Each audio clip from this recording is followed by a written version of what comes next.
Assalamualaikum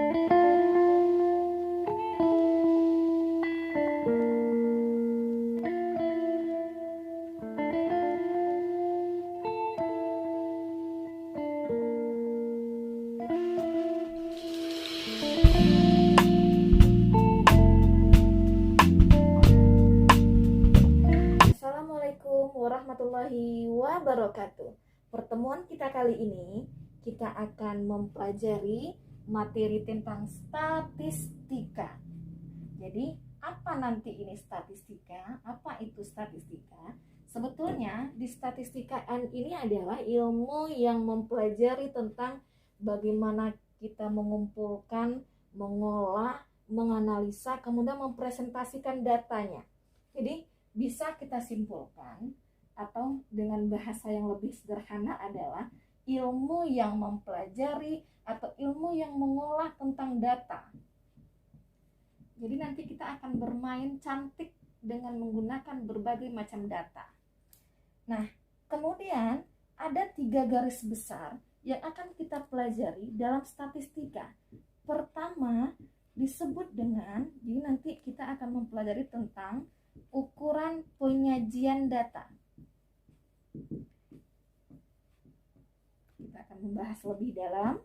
Kemudian yang kedua, pemusatan data. Data-data apa saja yang termasuk ke wilayah ukuran pemusatan data. Yang ketiga, penyebaran data. Kita akan bahas yang pertama, ukuran penyajian data. Jadi, sebelum kita masuk ukuran penyajian data, sebetulnya untuk apa gunanya, apa manfaatnya data itu disajikan. Jadi, manfaat dari sebuah data itu disajikan adalah pertama, untuk memberikan gambaran yang sistematis. Jadi, dengan adanya penyajian data, kita nanti dapat melihat sistematis semua gambaran ya melalui data yang diberikan. Yang kedua, data itu lebih cepat kita tangkap dan kita mengerti. Lebih cepat. Jadi, dengan adanya penyajian itu akan mempercepat kerja kita. Yang ketiga, akan memudahkan dalam menganalisis, melakukan penganalisian data. Dan yang terakhir, membuat proses pengambilan keputusan ataupun kesimpulan lebih tepat, lebih cepat, dan lebih akurat. Lebih cepat, lebih tepat, dan lebih akurat. Itu mempercepat. Nah, itu manfaat penyajian data dilakukan. Nah, cara penyajian data itu ada yang disajikan dalam bentuk narasi, yang kedua ada disajikan dalam bentuk tabel. Narasi ini artinya cerita ya, narasi cerita. Yang kedua tabel, yang ketiga grafik atau diagram. Nah, bagian yang ketiga ini ada beberapa grafik, ada beberapa diagram. Mungkin saja data itu ditampilkan dalam bentuk diagram lingkaran, berarti dalam bentuk lingkaran. Nah, bisa aja ya. Nah, entah itu hobi, entah itu apa, sekian persen, entah itu jumlah siswa. Nah, biasanya di sini ada angka-angka.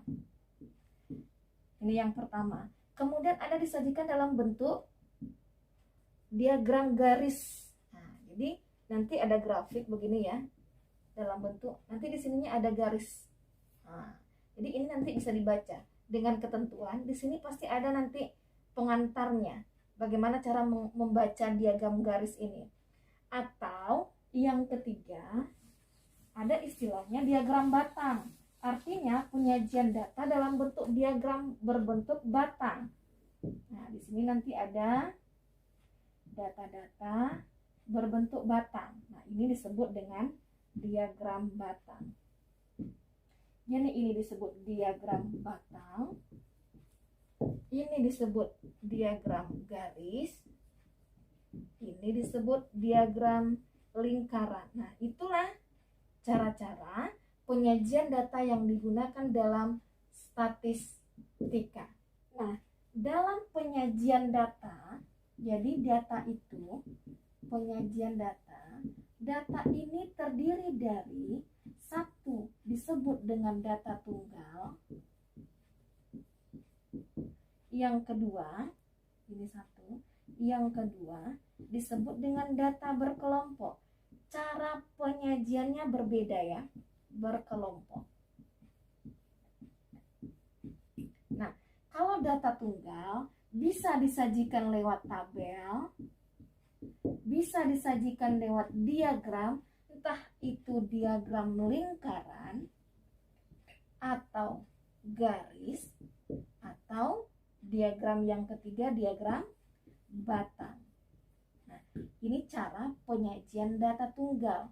Bagaimana cara penyajian data berkelompok? Berbeda dengan cara penyajian data tunggal. Kita akan lihat ya. Nah, pada data berkelompok, bagaimana cara penyajian datanya? Ada namanya, istilahnya yaitu tabel distribusi frekuensi. Kemudian ada lagi istilahnya histogram. Ada lagi istilahnya poligon. Ada lagi istilahnya objek. Pada data tunggal, tabel, diagram lingkaran, diagram garis, diagram batang kita udah bahas dan cukup sekilas itu. Karena dirasa itu bisa dibaca dengan melihatnya. Tetapi pada data berkelompok ada tabel distribusi frekuensi, histogram, poligon, objek. Nah, ini nanti akan kita bahas satu persatu. Apa maksud dari tiap item yang ada pada data berkelompok. Kita akan bahas tentang tabel distribusi frekuensi. Jadi ini cara penyajian data berkelompok dengan menggunakan tabel distribusi frekuensi. Jadi ini adalah data nilai ulangan matematika 65 siswa. Jadi total data yang ada adalah 65 siswa. Kita disuruh buat tabel distribusi frekuensinya. Buatlah tabel distribusi frekuensi. Ada 3 langkah yang harus kita ikuti sebelum kita membuat tabelnya ya. Langkah yang pertama adalah kita harus mencari nilai yang paling kecil, atau boleh nilai yang paling besar juga boleh, maksimum. Kemudian nilai yang paling kecilnya berapa, nilai maksimumnya berapa. Lihat ke data yang dikasih, nilai maksimum. Berapa nilai maksimum yang ada di data ini? Itu harus kita teliti satu-satu. Mana yang paling besar? Ah, ini dia, 94. Berarti 94. Kemudian cari data yang paling kecil, 26, ada 25, ada lagi yang lain. Kita cek. Oke, 25. Bu, ini 25 juga boleh, terserah. Yang penting yang paling kecil itu 25. Langkah pertama, kita akan mencari jangkauan. Atau nama lainnya adalah rank. Jadi, jangkauan itu apa rumusnya? X max, data terbesar, dikurang dengan data terkecil. Jadi 94 kurang 25. Dapatlah jangkauannya 69. Ini yang pertama.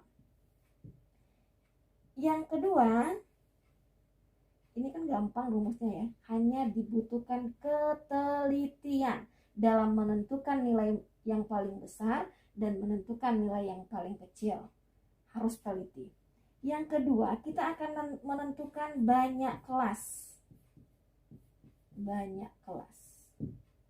Atau BK ya, boleh juga. Ada yang bikin K aja juga boleh. Nah, ini banyak kelas ini kita pakai aturan Sturges.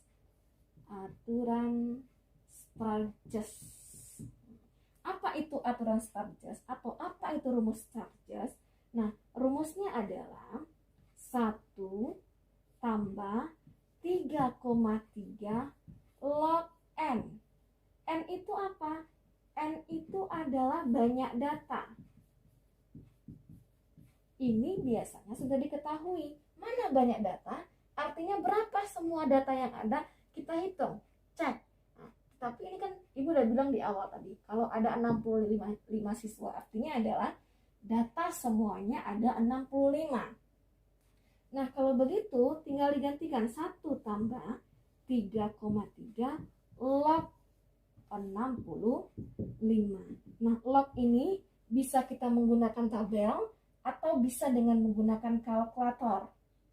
1 tambah 3,3. Berapa log 65? Itu lebih kurang 1,8 ya. Jadi, ini dikalikan lagi. 1 tambah 3,3 kali 1,8. 5,98. Silakan dijumlah. 1 tambah 5,98. 6,98. Ini kalau kita bulatkan menjadi 7. Jadi kalau dia berkoma seperti ini harus ada pembulatan. Jadi banyak kelasnya, bisa kita simpulkan 7. Oke, langkah yang ketiga, kita akan menentukan panjang kelas. Jadi nanti kalau tabelnya udah jadi, nanti kita bisa mengetahui mana yang panjang kelas, mana yang banyak kelas ya. Nah, panjang kelas ini rumusnya adalah J per BK. J ini adalah langkah pada nomor 1, BK ini adalah langkah pada nomor 2. Dan sudah ada, berapa tadi jangkauan atau rank pada nomor 1 tadi, yaitu 69. Berapa banyak kelasnya? 7. Nah, berarti panjang kelas atau PK 69 per 7. Dapatlah dia 9,8. Nah, ini kan berkoma, wajib kita bulatkan. Jadinya panjang kelasnya adalah 10. Yang keempat, langkahnya adalah barulah kita buat tabel. Kita buat tabelnya. Ini adalah data. Nah, datanya dulu kita buat. Perhatikan ya. Data yang paling kecil tadi 25. Ingat 25 artinya apa? Kita start 25 di sini. Nah, perhatikan. Inilah gunanya panjang kelas 10. Panjang kelas 10. Oke, panjang kelas 10. Artinya adalah 25 ini kita buat dia 10 langkah. Jadi, dia panjang kelasnya 10. Artinya adalah kita berhitung ya. 10 langkah menjadi berapa dia? Berarti 25 itu dihitung. Jadi beda dengan main ludo ya, main ludo atau main ular tangga, melangkah dulu baru dihitung. Kalau statistika tidak. Jadi 25, 26, 27, 28, 29, 30, 31, 32, 33, 34. Nah, berarti ini sampai 34.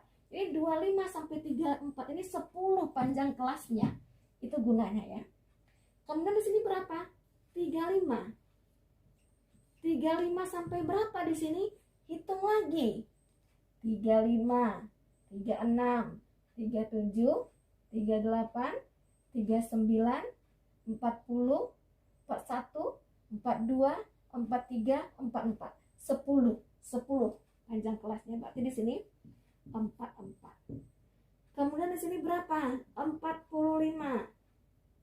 Nah, kira-kira sampai hitung lagi. Hitung cepat lagi sekarang. Coba diperhatikan polanya. 25 ke 34 ini tambah berapa? 35 ke 44 tambah berapa? Nah, berapa lagi di sini? 54. Bisa meneruskan ke bawah? Silahkan dicoba. Oke, jadi ini setelah kita urutkan sampailah dia 85 sampai 94. Semua panjang kelas sama-sama 10. Jadi perhatikan ya. Ini namanya kelas pertama. 25 sampai 34 namanya kelas pertama. Ini namanya kelas kedua. Kelas ketiga. kelas keempat, kelas kelima, kelas keenam, kelas ketujuh. Lihat langkah-langkah nomor 2.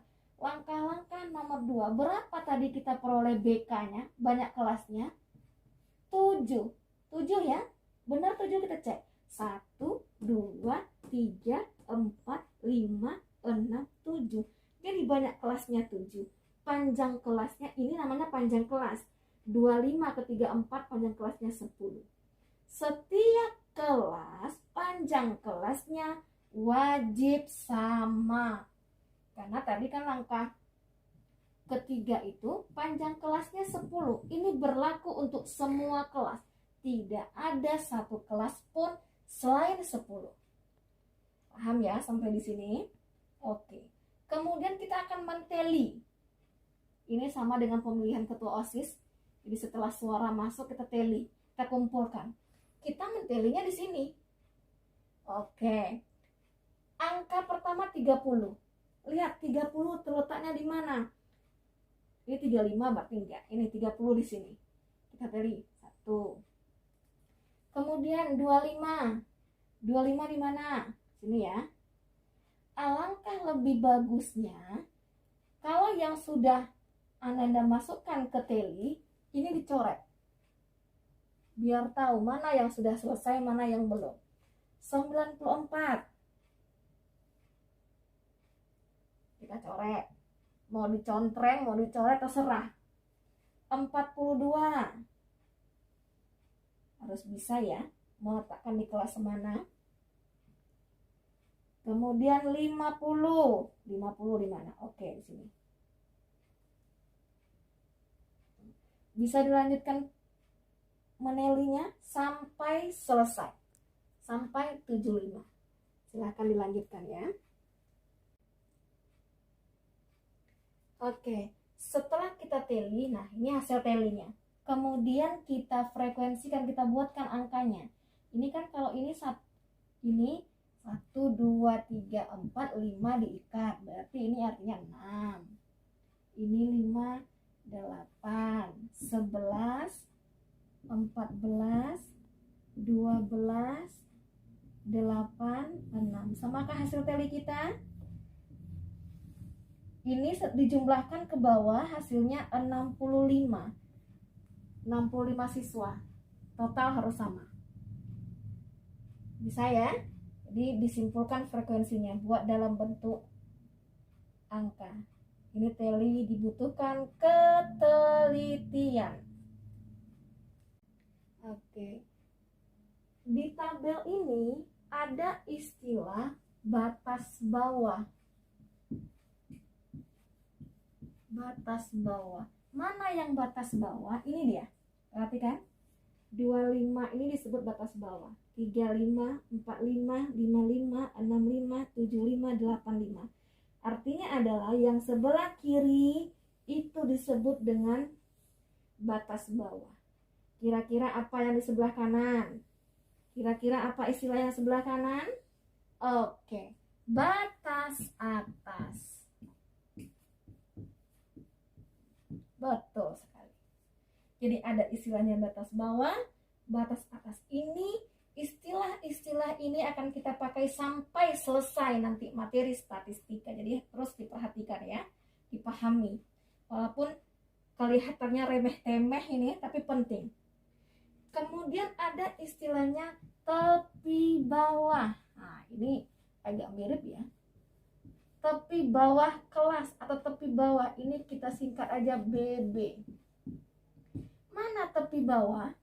Tepi bawah. Tepi bawah ini adalah batas bawah dikurang 0,5. Jadi kalau tepi bawah kelas pertama, ini kelas pertama, tepi bawah kelas pertama, contoh ya, berarti 25 kurang 0,5.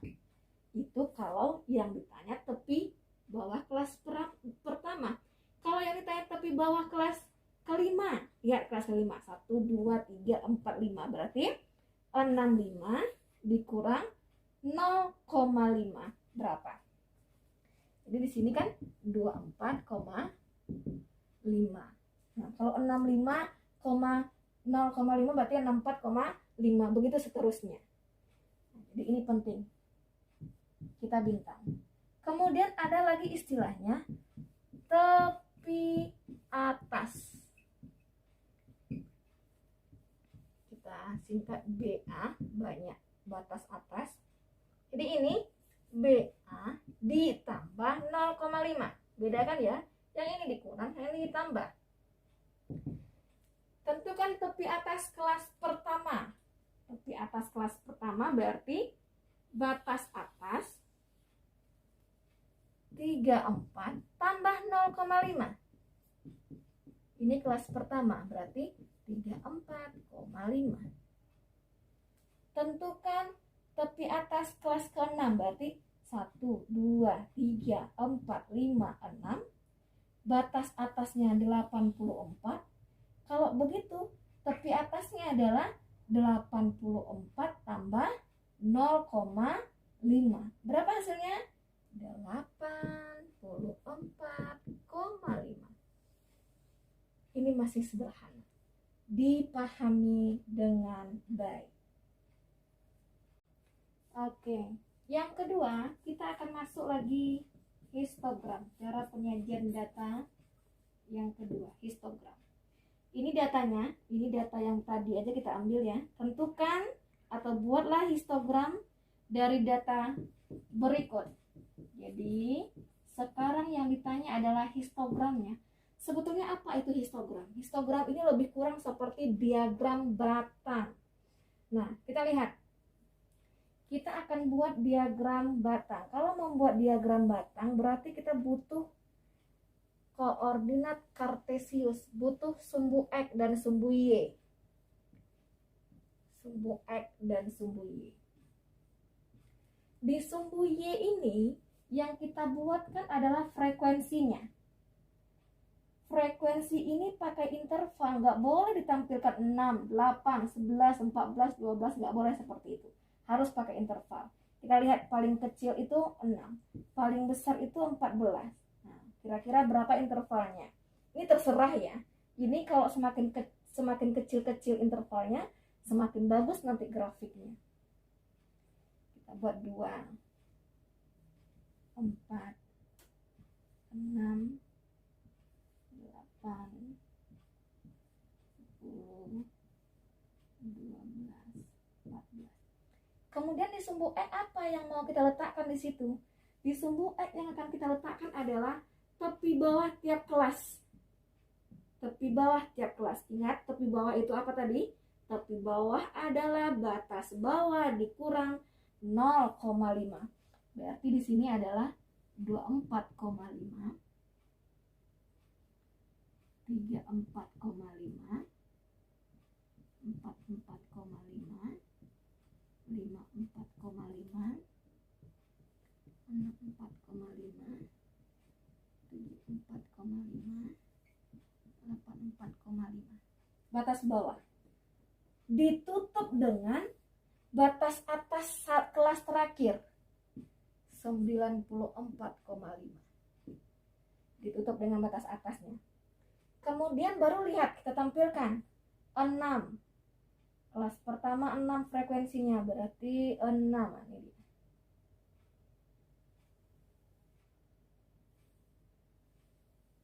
Jadi ini harus sama intervalnya ya. Kalau di dalam buku berpeta, kalau ini dua kotak semuanya. Habis 6, 8. Habis 8, 11. Ini kalau pakai roll, pakai buku berpeta, ini akan lebih rapi. Kemudian 14. Kemudian yang berikutnya adalah 12. Habis 12, 8. Habis 8, 6. Grafik diagram batang. Inilah yang disebut dengan histogram.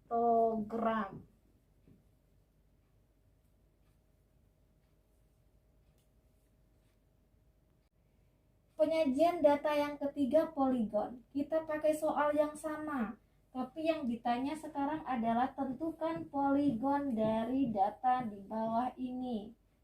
Oke, poligon ini lebih kurang dia diagram garis. Jadi kalau sebetulnya kalau histogramnya sudah ada, poligon lebih gampang. Jadi Y-nya tetap frekuensi, X-nya tetap data, tapi bawah data ya. Nah, apa membedakan histogram dengan poligon? Kalau poligon itu di tengah-tengah data. Jadi di sini dia. Di antara 24 sampai 34,5 yang diambil di tengah-tengahnya. Tengah-tengah. Jadi kalau ini buku berpeta ada 2 peta, tinggal di tengah-tengahnya. Berarti di sini data pertama. Sini titik pertama.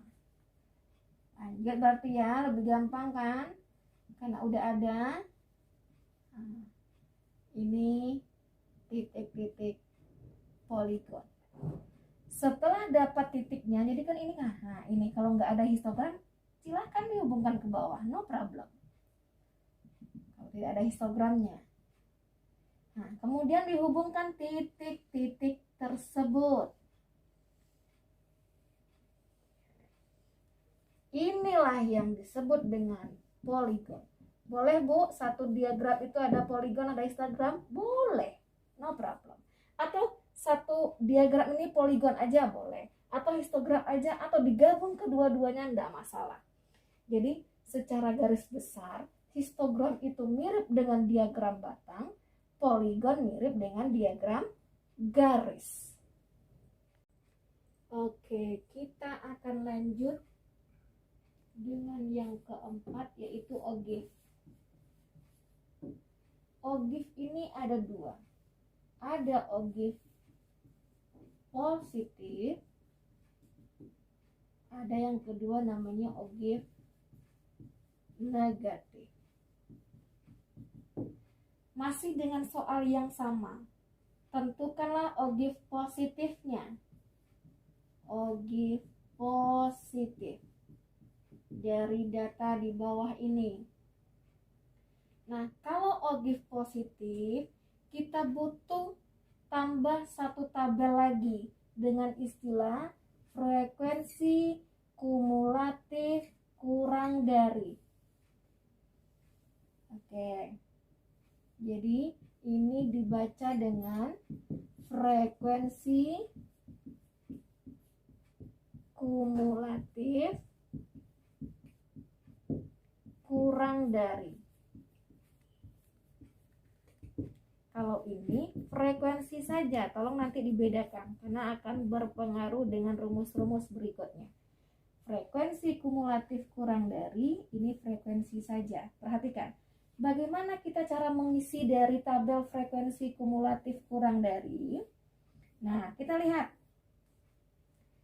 Angka pertama di frekuensi kumulatif kurang dari ini adalah sama dengan angka pertama di frekuensi, berarti 6. Ingat, angka pertamanya sama ya. Kemudian angka kedua, angka pertama dijumlahkan ke angka kedua di frekuensi. Berarti 6 tambah 8. Ini sebetulnya nggak usah dibuat ya. Ini hanya menjelaskan. 6 tambah 8 jadinya 14. Begitu seterusnya. 14 tambah dengan 11. 25. 25 tambah dengan 14 untuk di sini 39. 39 tambah lagi dengan 12 jadinya 51. Tambah lagi 8 59. 59 tambah 6 65. Kita tahu kalau total dari data ini 65. Jadi ini totalnya harus sama. Membuktikan kalau frekuensi kumulatif kita itu tabel ini, angka-angkanya ini benar ya. Jadi ini sama. Ini sama. Paham ya? Mengisi data frekuensi kumulatif kurang dari. Nah, kemudian setelah data-datanya terisi, barulah kita bikinkan grafiknya atau kita bikinkan tabel ogive positif yang diminta. Bagaimana bikin tabelnya? Nah, yang harus diingat adalah kita fokus ke tabel ini. Ingat ya, kita fokus ke tabel frekuensi kumulatif kurang dari. Jadi Y ini, tabel Y ini adalah koordinat Y ini adalah ini frekuensi kumulatif kurang dari yang harus kita tampilkan di sini. Nah, ini 6 sampai 65. Kira-kira berapa intervalnya yang mau kita buat? Nah, kita serah itu ya. Bisa saja 5, 10, 15 sampai 65. Kepanjangan ya. 10, 20, 30, 40, 50, 60, 70. Jadi ini yang kita tampilkan di sumbu Y. Jangan lihat frekuensi lagi. Oke, kalau yang di bawahnya apa? Tetap seperti histogram tadi yang kita tampilkan di bawahnya sampai ke ujung ya. 4,5, 34,5, 4,5, 54,5, 64,5, 74,5, 84,5, 94,5. Sungguh. Oke, lihat. Pertama 6. Kita kira-kira. Nah, di sini 6. Titik pertama. Kemudian 14. Kita kira-kira lagi. 14. Kemudian 25. Ini kalau dari buku berpetak dia lebih rapi. 39.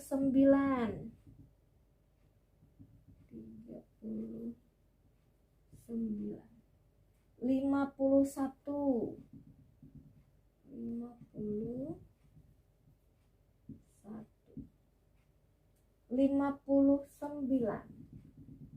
Terakhir 65.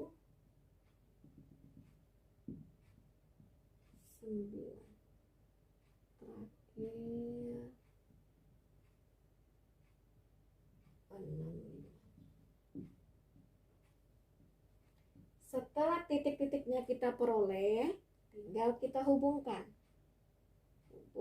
titik-titiknya. Oke, inilah yang disebut dengan ogive positif. Ingat ya, inilah yang disebut dengan ogive positif. Dia mesti mulai dari bawah, mesti menanjak terus ke atas. Tidak ada yang tiba-tiba turun. Berarti ininya salah. Dia selalu menanjak ke atas sampai ke total data 65. Bisa dipahami? Ogive positif.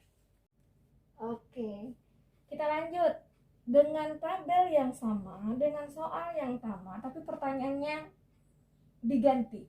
Tentukan ogive negatif dari tabel di bawah ini.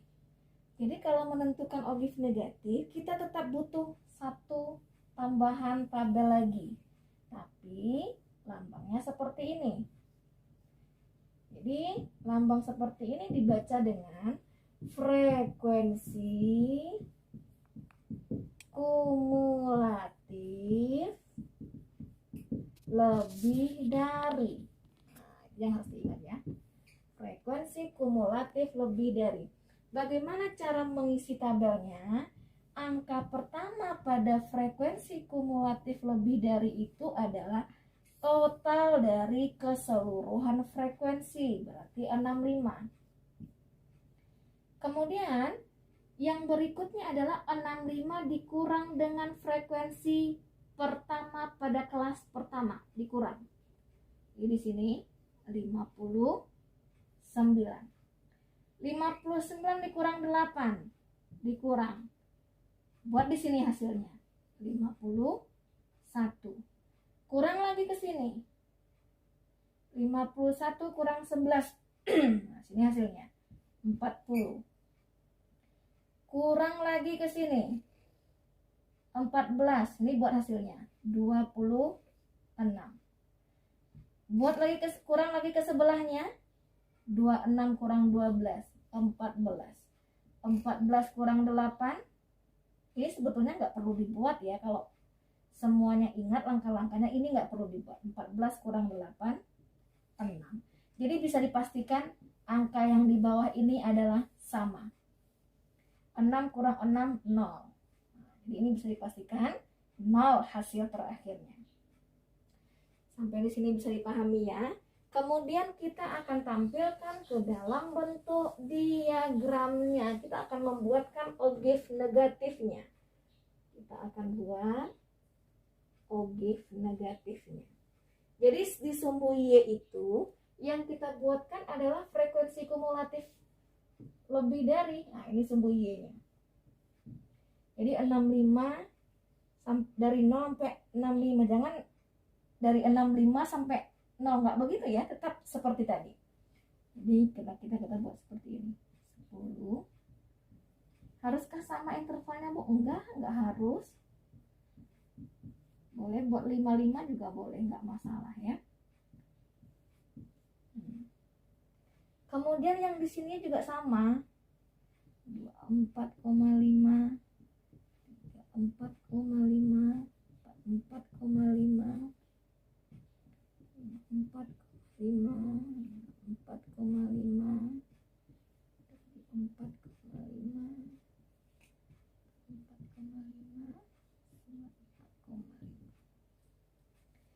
Kita lihat sini 70 ya.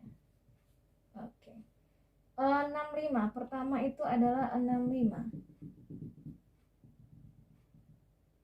Titiknya di sini. Kemudian 59.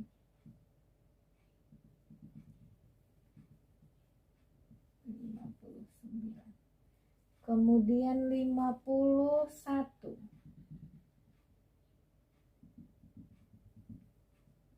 51.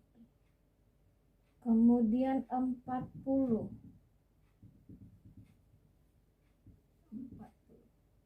Kemudian 26 kira-kira ya. 26. Kemudian 14. Kemudian 6. Kemudian kan 0 tadi ya. Dihubungkan garisnya. Nah, dihubungkan titik-titik. Jadilah sebuah garis. Inilah yang disebut dengan ogive negatif. Jadi, dapat kita simpulkan kalau ogive negatif itu ini ya. Ini misalnya diagram Kartesius. Ini disebut dengan ogive negatif. Kalau begini ogive positif. Jadi ini ogive positif, ini ogive negatif. Tanpa ada angka-angka pun kita bisa menentukan mana yang ogive positif, mana yang ogive negatif. Bisa kita pahami gitu ya. Kenapa? Karena ogive negatif itu dia startnya dari angka yang besar. Kenapa? Karena totalnya. Kalau ogive positif itu startnya dari angka yang kecil, berakhir pada angka yang besar. Nah, begini dia. Kalau ogive negatif berakhirnya di angka yang kecil atau bahkan 0. Nah, dapat kita simpulkan seperti itu ya. Artinya apa? Satu soal data yang tadi kita buat tabel distribusi frekuensi bisa ditanyakan di situ. Tentukan tabel distribusi frekuensinya, tentukan histogramnya, tentukan poligonnya, tentukan ogive positif, ogive negatifnya. Satu soal bisa ditanyakan semua komponen. Itu yang harus kita pahami dan kita teliti dengan baik. Tetap semangat. Kita akan coba satu soal setelah ini. Boleh dibuat di buku catatannya atau langsung komen di bawah hasilnya. Tetap semangat.